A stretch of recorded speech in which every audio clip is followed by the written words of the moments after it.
Кыргызстанда жүргүнчүлөрдү текшерүүдө ыйгарым укуктарды кеңейтүү сунушталып жатат. Тиешелүү токтом долбоорун Улуттук коопсуздук мамлекеттик кызматы иштеп чыгып, коомдук талкууга жайгаштырды. Ага ылайык 2020-жылы өкмөт жүргүнчүлөр тууралуу алдын ала маалымат, жүргүнчүлөрдү каттоо жазуулары жөнүндө маалымат системасы тууралуу жобону бекитүү жөнүндө токтом кабыл алган.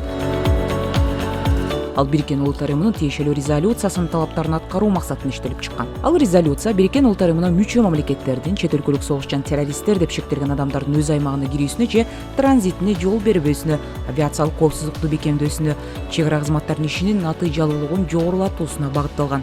Же болбосо эми поезд жана автомобиль жүргүнчүлөрүнүн алдын ала маалыматтары учактын кардарларында эле топтолмокчу. Ошондой эле долбоордо тиешелүү оператордон жүргүнчүлөр тууралуу алдын ала маалыматтарды алуу же болбосо жүргүнчүлөрдү каттоо учурунда чогултулган маалыматтарды алуу укугуна ээ мамлекеттик органдардын тизмеси каралгандыгы белгиленди.